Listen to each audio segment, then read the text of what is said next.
मोक्षमार्गस्य नेतारं भेत्तारं कर्म भूभृतां ज्ञातारं विश्वतत्त्वानां वंदे तद्गुणलब्धये। अब अपन जो है जो अधोलोक के बाद जो मध्यलोक है और ऊपर ऊर्ध्वलोक है, तो ऊर्ध्वलोक का वर्णन बाद में आएगा। थोड़ा मध्यलोक के बारे में समझते हैं और फिर इसके बाद सूत्र को भी देखते हैं। एक बार मध्यलोक को स्लाइड के माध्यम से देखते हैं। मध्यलोक आप यहाँ पर स्लाइड में देख रहे हैं, मध्यलोक लिखा हुआ है। अब इसकी लंबाई, चौड़ाई और ऊंचाई ये अपन को जानना है। लंबाई तो उसकी 1 राजू ही है। कितनी है? 1 राजू है। यदि इसकी चौड़ाई में जाते हैं तो इसकी चौड़ाई भी कितनी है? 1 राजू है। लंबाई और चौड़ाई जो है मध्यलोक की कितनी है? 1 राजू। और आपको 1 राजू बताया था, असंख्यात महायोजनों का 1 राजू होता है। ठीक है ना। लंबाई चौड़ाई समझ में आपको आ गया। अब उसकी ऊंचाई, तो ऊंचाई कितनी है? तो मध्यलोक की जो ऊंचाई है वो 1,40,000 योजन, 1,40,000 योजन इसकी क्या है? ऊंचाई है। पूरी की पूरी 1,40,000 योजन। आप चित्र में देख रहे होंगे मेरू बना होगा। ये मेरू जो पर्वत है इसकी जो ऊंचाई है ज़मीन से जो नीचे गड़ा हुआ है 1,000 नीचे, 99,000 ऊपर और 40 योजन की इसकी चूलिका है। ऊपर का जो पार्ट है 40 योजन। इस प्रकार से अपन देखेंगे तो ये कितना हो जाएगा? पूरा 1,40,000 योजन का यह मध्यलोक है। ये मध्यलोक की इतनी व्यवस्था है। ठीक है ना। अब इसको अपन थोड़ा सा और अच्छे से तरीके से समझ लेते हैं। जम्बू द्वीप के मध्य में जो मेरू पर्वत है उसको अपन मध्य स्थान कहते हैं। वो मध्य स्थान भी श्लोक वार्तिककार ने आचार्य विद्यानंद ने उसे कहा है, ये उपचार से मध्य समझना। बिल्कुल सेंटर में है तो ऐसा भी नहीं मानना, उपचार से मध्य में है। जैसे हमारे शरीर में नाभि है तो नाभि को मध्य कहते हैं, लेकिन वो नाभि भी मध्य में उपचार से है। नीचे का जो नापेंगे अपन तो वो थोड़ा ज़्यादा होगा, ऊपर का थोड़ा कम होगा, लेकिन उपचार से वो मध्य ही कहलाता है। तो मध्य क्या है? इस 3 लोक का मध्य जो है मेरू पर्वत की जो 1,000 नीचे जो अपन ने कहा जो उसका जड़ है, वहाँ पर लोक का जो सेंटर है वो 8 प्रदेश हैं। कितने? 8 प्रदेश। जो 8 प्रदेश बिल्कुल बहुत छोटे 8 प्रदेश होते हैं, वो 8 प्रदेश पूरे 3 लोक के सेंटर हैं। पूरा 3 लोक का सेंटर। क्योंकि आपको पता है जो ये त्रसनाली है, ये त्रसनाली कहाँ पर है? ये लोक के बीच में है। आप फ्रंट में या बिल्कुल बैक में नहीं है। ये पूरे 3 लोग जो है, पीछे भी 7 राजू जो है इसके फ्रंट में। जैसे अपन 7 बच्चों को खड़ा कर दो तो जो बीच वाला जो बच्चा है, 3 बच्चा आगे निकाल दो, 3 बच्चों को पीछे निकाल दो, तो बीच का जो बच्चा है वो समझ लो त्रसनाली है। ऐसे ही 3 लोग के बीचों बीच जो है त्रसनाली है। और वो त्रसनाली जो 7 राजू नीचे और 7 राजू ऊपर, मतलब कि 13 राजू में कुछ काम, इस बात का ध्यान रखना। अभी अपन पूरा 3 लोक का मध्य निकाल रहे हैं। तो 3 लोक का मध्य कहाँ पर है? जो सुमेरु पर्वत है, सुमेरु पर्वत जो 1,000 नीचे ज़मीन में है, उसके जो मध्य भाग है, बिल्कुल सेंटर है, वह जो सेंटर 3 लोक का मध्य कहलाता है। तो वास्तविकता में देखा जाए कि मध्यलोक नाम की तो कोई चीज़ ही नहीं है, लेकिन फिर भी हम समझते हैं कि ये मध्यलोक है, क्योंकि उस प्रदेश के नीचे तो पूरा का पूरा 7 पृथ्वी राजू है और उस प्रदेश के ऊपर से ही अधोलोक स्टार्ट हो जाता है, क्योंकि अधोलोक के ऊपर 7 राजू है। ठीक है ना। और जो मध्यलोक भी, जो ऊर्ध्वलोक है, वो भी ऊपर जाके 7 राजू है। तो जब ऊपर भी 7 राजू और नीचे भी 7 राजू, तो जो मध्य प्रदेश हैं उसके बीच में मध्यलोक कैसे बन सकता है? लेकिन फिर भी उपचार से कथन करने से बनता है। क्यों? क्योंकि राजू का माप जो है, एक राजू भी असंख्यात महायोजनों का होता है और उस असंख्यात महायोजन में 1,40,000 योजन कोई ज़्यादा नहीं कहलाता है। इसलिए वो बीच का जो स्थान है, उस स्थान में जितनी मेरू की हाइट है और चूलिका की हाइट है, उतनी हाइट को अपन क्या मान लेते हैं? मध्यलोक। और मान क्या लेते हैं? वो है ही है। जम्बू द्वीप में वो सुमेरु पर्वत है ही है। तो पूरा वो जो 2.5 द्वीप है अथवा असंख्यात द्वीप समुद्र हैं, उस स्थान पर वो सारा का सारा उसे मध्यलोक मानते हैं। मध्यलोक की उसको व्यवस्था मानते हैं। उपचार से ही मध्यलोक है। वैसे देखा जाए तो ऊर्ध्वलोक का ही पार्ट हो जाता है वो। अधोलोक का पार्ट तो हो नहीं सकता, वो अधोलोक का पार्ट नहीं हो सकता। लेकिन वो देखा जाए कि मध्यलोक का जो पार्ट अपन कह रहे हैं 1,40,000 योजन, वो भी क्योंकि 8 प्रदेश के ऊपर से है तो वो भी कहीं ना कहीं ऊर्ध्वलोक का ही सारा का सारा पार्ट है। लेकिन ऊर्ध्वलोक में वो जो राजू है, राजू का माप बहुत ज़्यादा है, तो इसलिए अपन उसमें यदि छोटी सी चीज़ 1,40,000 योजन को, जो जहाँ पर मनुष्य हैं, त्रियंच हैं, ज्योतिषी देवों का विचरण है, सूर्य, चार तारे आदि जिसमें परिक्रमा लगा रहे हैं, और ये बैंतर आदि के देव भी वहाँ पर निवास कर रहे हैं, तो अपन इसको मध्यलोक कहा। इतने स्थान को मध्यलोक, आपको समझ में आ गया होगा मैं क्या कहना चाह रहा हूँ कि मध्यलोक कहाँ पर है, कहाँ से स्टार्ट है, और वो मध्यलोक भी ऊर्ध्वलोक की कुछ पार्ट में आता है। वो तो बहुत सात राजू बहुत है, छोटे से स्थान पर क्या बोलते हैं कि मध्यलोक का स्थान पाया जाता है।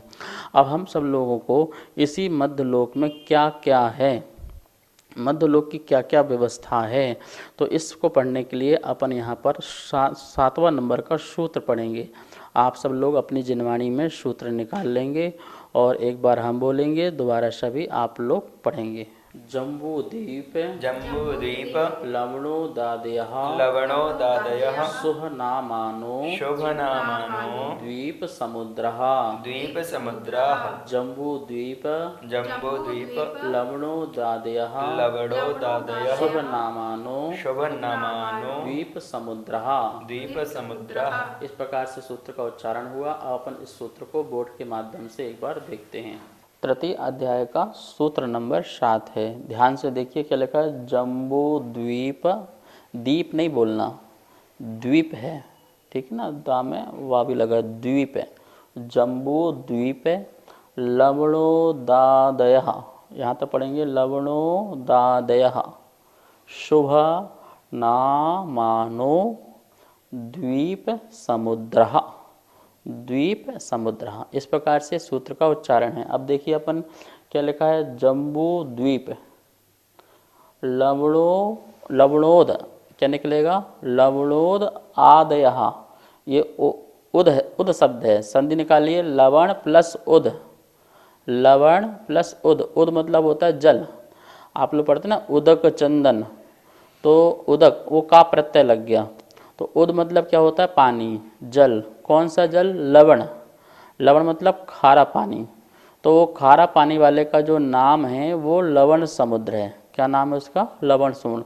आदयः आदि, लवण समुद्र आदयः, लवण जल, खारा जल वाले, आदि शुभ नामानो, क्या लिखा है, शुभ नामानो, शुभ नाम वाले, शुभ नाम वाले ऐसे द्वीप समुद्र, कैसे हैं, द्वीप और समुद्र हैं। जम्बू द्वीप और लवण उद, लवण समुद्र, लवण वाला पानी समुद्र, जम्बू द्वीप एक हो गया, और लवण समुद्र ऐसे आदयः आदि शुभ नामानो, शुभ नाम वाले, मतलब जम्बू द्वीप को भी नाम कैसा बोला, शुभ नाम है, ठीक है ना, मतलब जैसा नाम है वैसे उनका कार्य है, कुछ न कुछ कारण है तो उनके नाम हैं।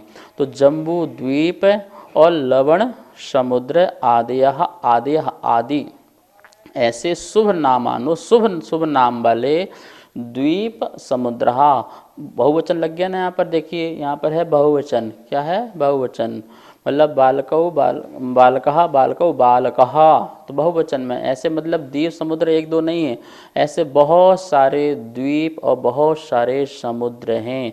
कितने हैं, तो असंख्यात द्वीप हैं और असंख्यात समुद्र हैं, ऐसे असंख्यात द्वीप समुद्र हैं, ठीक है ना।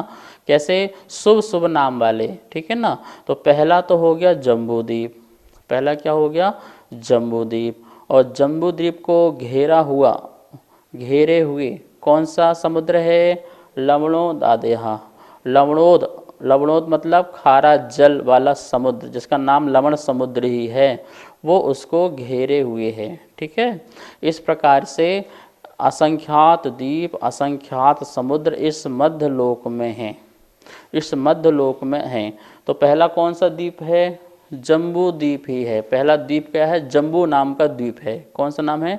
जम्बू नाम का पहला द्वीप है और लवण नाम का पहला समुद्र है। तो इस प्रकार से पहला जम्बू द्वीप, फिर दूसरा लवण समुद्र, फिर एक दूसरा द्वीप, फिर एक और समुद्र, फिर एक द्वीप, फिर एक समुद्र, ऐसे द्वीप समुद्र द्वीप समुद्र द्वीप समुद्र, ऐसे इस प्रकार से असंख्यात द्वीप समुद्र इस मध्य लोक में एक राजू में पाए जाते हैं। आचार्य श्री नमोस्तु। जैसे असंख्यात द्वीप बताए हैं आपने, तो हम किस द्वीप में रहते हैं?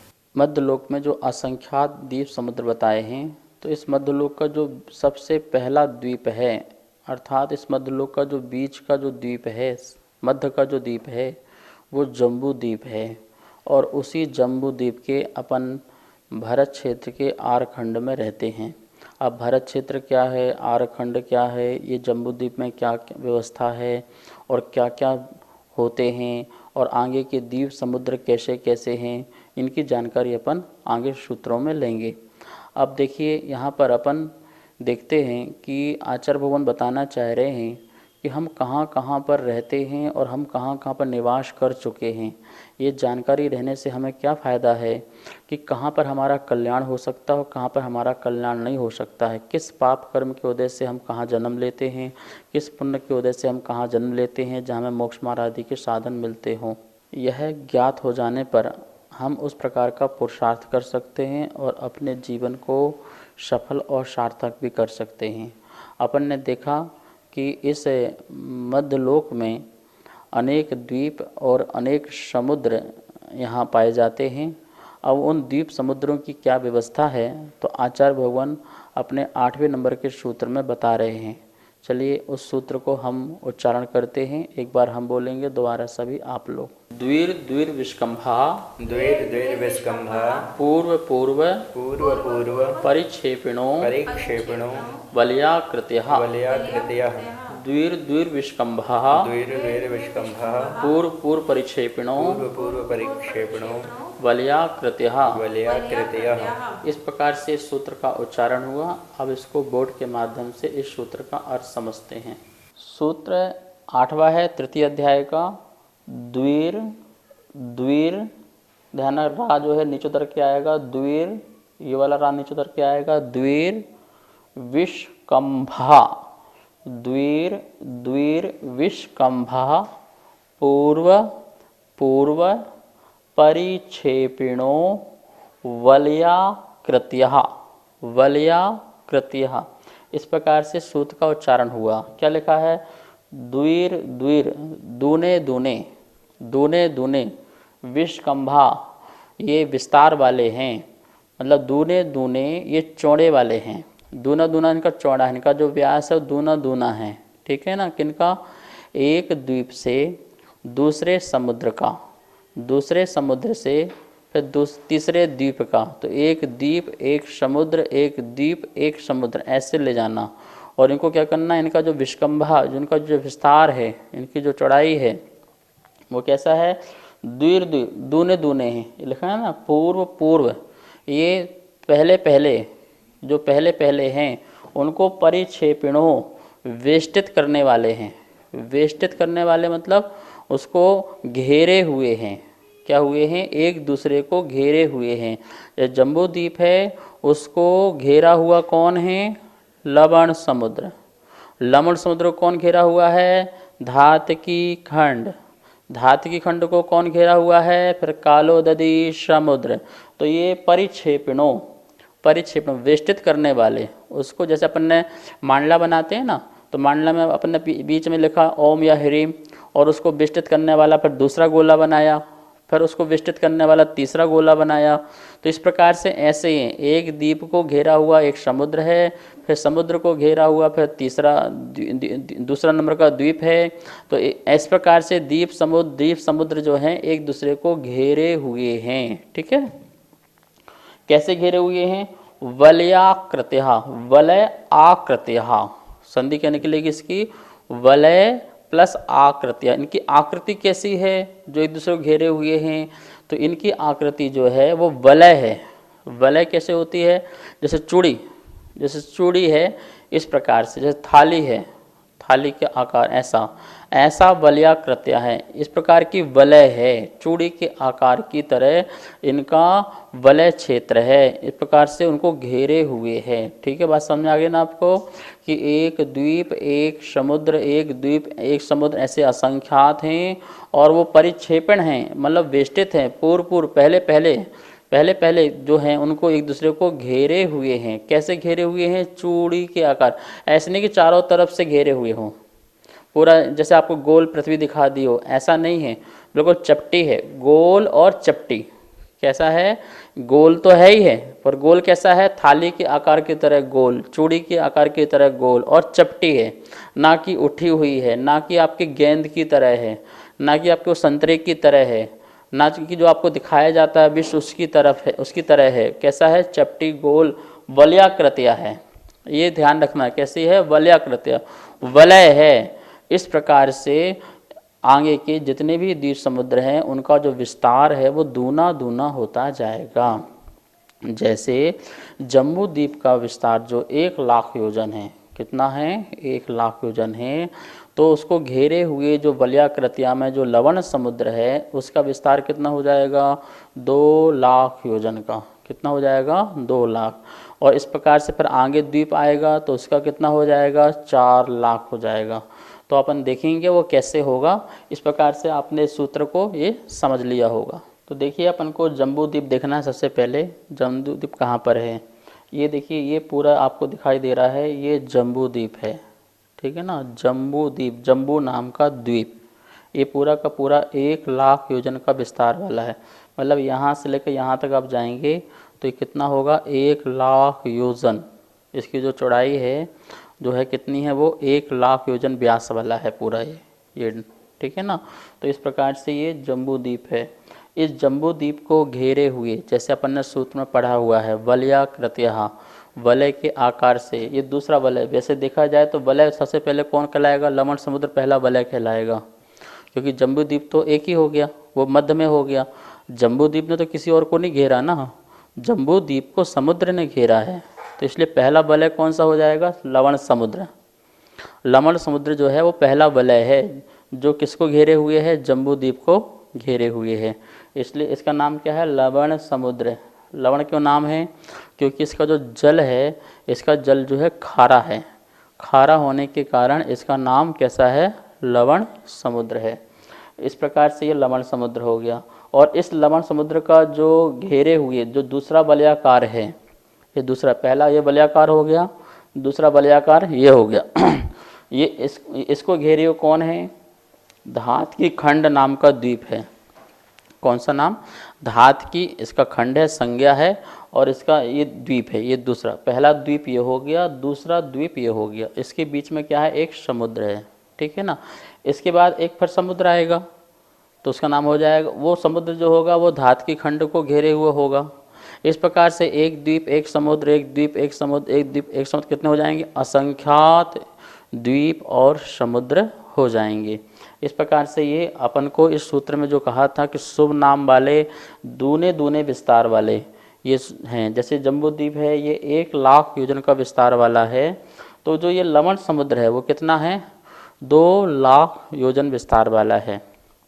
चौड़ाई देखना है, ध्यान रखना, केंद्र से नहीं देखना कि यहाँ से देखेंगे यहाँ तक का 2 लाख, नहीं। ये जो है ये स्थान 2 लाख है, यहाँ भी देखो 2 लाख है, यहाँ भी देखो 2 लाख है, यहाँ भी देखो 2 लाख। चौड़ाई देखना है, क्या देखना है? इसकी जो मोटाई है जो वो देखना है अपन को। तो ये कितना है? ये 2 लाख है। यदि आप केंद्र से देखोगे तो 4 लाख हो जाएगा फिर तो वो। ठीक है ना। अपन को वहाँ से नहीं देखना, कहाँ से देखना है? यहाँ से देखना है। पूरा देखोगे तो 4 लाख हो जाएगा। अपन को यहाँ से देखना है, ये तो स्थान जो है वो कितना है? वो 2 लाख है। तो इस तरफ भी देखेंगे तो कितना होगा? वो 2 लाख है। मतलब कि लवण समुद्र से दुगना है। कितना है? लवण समुद्र से दुगना है। अब इसको धातकी खंड में जाएंगे तो कितना हो जाएगा? ये 4 लाख हो जाएगा। तो 4 लाख कौन सा होगा? ये। आप चारों तरफ से देखेंगे तो 4 लाख ही दिखाई देगा। तो इस प्रकार से दूने दूने विस्तार वाले हैं। एक द्वीप से दुगना समुद्र है, समुद्र से दुगना द्वीप है, फिर द्वीप से दुगना समुद्र है। इस प्रकार से असंख्यात द्वीप समुद्र तक अपन को ले जाना चाहिए। यही सूत्र जो 8वां नंबर जो है बताया है, इस सूत्र में यही अर्थ निकल कर अपन को देखना है। नमोस्तु आचार्य श्री। अभी आपने द्वीप और समुद्रों के वर्णन में जो नाम बताए हैं, तो इन द्वीपों के जो द्वीप और समुद्र के नाम हैं वो नाम किसी के द्वारा रखे गए हैं या फिर ये नाम शाश्वत हैं? कृपया जिज्ञासा का समाधान कीजिए। नमोस्तु आचार्य श्री। जो ये नाम हैं, चूँकि रचना अकृत्रिम है तो नाम भी अकृत्रिम है। पूरा 3 लोक की जो रचना आने वाली है, अधोलोक की अपने देखी, मध्य लोक की चल रही है, ऊर्ध्व लोक की आने वाली है, तो पूरा जो 3 लोक है, वैसे 3 लोक भी अकृत्रिम है, इसे किसी ने बनाया नहीं है, तो अनादि से है। तो इसके नाम भी कैसे हैं? वो अनादि से ही है, किसी ने रखे नहीं हैं। आगे आप देखेंगे जम्बूद्वीप में क्षेत्र का वर्णन भी आएगा, जिसमें भारत क्षेत्र, अरावत क्षेत्र आदि क्षेत्र का वर्णन भी आएगा ना। तो भारत क्षेत्र भी क्या है? भारत क्षेत्र कोई कहे भारत के नाम से रखा गया है तो ऐसा बोलते हैं, कोई बोले देश का नाम भारतवर्ष है शिलालेख में इसलिए बोलते हैं। नहीं, भारत क्षेत्र जो है वो तो शाश्वत है। हाँ, ये बात अलग है कि जब भी अवसर्पणी काल जो पड़ती है उसमें जो चक्रवर्ती होते हैं, मतलब जब भी काल का परिवर्तन होता है तो जो प्रथम चक्रवर्ती होता है उसका नाम जहाँ तक भरत नाम ही होता है, इसलिए इसका नाम भारतवर्ष ही बना रहता है। लेकिन इस बात को प्रमाण नहीं मानना, प्रमाण ये मानना कि जो नाम क्षेत्रों के हैं, जम्बूद्वीप, धातकी खंड और अधोलोक में रत्न प्रभा, शर्करा प्रभा, जो नाम हैं जिसके यहाँ तक कि जो देवों के नाम हैं, वो देव भी क्या है नाम, वो शाश्वत नाम है, उन नाम को आप चेंज नहीं कर सकते। सौधर्मेंद्र नाम है, सौधर्मेंद्र ही रहेगा। जीव चेंज होता जाएगा, नया जीव आ जाएगा, नाम बिल्कुल वही रहेगा। तो इस प्रकार से 3 लोक में जो भी आकृत्रिम चीज़ें हैं और जो व्यवस्थाएं हैं, स्वर्ग लोक नरक आदि, उनके नाम हैं। जैसे सुदर्शन मेरु है तो सुदर्शन मेरु ही रहेगा, नाम चेंज होने वाला नहीं है। तो सारे के सारे नाम आकृत्रिम, बिना किसी के रखे हुए और शाश्वत है, अनादि अनधन है। तो यहाँ पर स्लाइड में देख लेते हैं एक बार, लिखा है कितने द्वीप समुद्र हैं, तो लिखा हुआ है असंख्यात हैं। कैसे हैं? एक दूसरे को घेरे हुए हैं। असंख्यात मतलब कितना, तो 2.5 उद्धार पल में जितने समय हैं, 2.5 पल कितना होता है, तो नीचे लिखा हुआ है 25 कोड़ा कोड़ी पल का, यह जितने समय हैं वो 2.5 उद्धार पल्ल हैं। मतलब पल्ल मतलब गड्ढा जो आपको बताया था सागर वाला, तो उसमें जो उद्धार पल्ल हैं उसमें कितने समय लगते हैं वो देखना है। वैसे तो एक पल्ल में जो है 20 कोड़ा कोड़ी, एक उद्धार पल्ल में 20 कोड़ा कोड़ी पल्ल लगते हैं, ठीक है ना। अब अपन ने 2.5 लिया है तो कितना हो गया, 25 कोड़ा कोड़ी पल्ल हो गया है। और ये कैसे हैं, उत्तर दूने दूने व्यास वाले हैं और शुभ नाम वाले हैं। इस प्रकार से अपन ने जो सूत्र पढ़ा है उसका ये अपन ने यहाँ पर अर्थ देखा है। शेष विषय को अपन कल देखेंगे। अब अपन सब लोग जिनवाणी स्तुति करते हैं। जा वाणी के ज्ञान से सूझे लोकालो, सो वाणी मस्तक धरो सदा देत हो दो। हे जिनवाणी भारती तो ही जपो दिन रेन, जो तेरा शरणा धरे सो पावे सुख चैन। सभी को बहुत बहुत मंगल आशीर्वाद। जय जिनेन्द्र। जैसा कि आप सभी यहाँ पर देख रहे हैं, आचार्य श्री के द्वारा जैन पाठशाला में तत्वार्थ सूत्र का सरलीकरण करके चित्रों और स्लाइडों के माध्यम से जो अध्ययन कराया जा रहा है, उसी अध्ययन का यहाँ पर चित्रों स्लाइडों के माध्यम के साथ में यह पुस्तक यहाँ पर प्रिंट होकर के प्रथम अध्याय की पुस्तक हमारे पास में आ चुकी है। जो भी महानुभाव इस पुस्तक को मंगवाना चाहते हैं, नीचे दिए गए नंबर पर आप संपर्क कर सकते हैं। एवं यदि कोई महानुभाव अगले अध्याय, द्वितीय, तृतीय आदि अध्यायों की यदि पुस्तक छपवाना चाहते हैं, उनके भाव बन रहे हैं, तो भी नीचे दिए गए नंबरों पर संपर्क कर सकते हैं।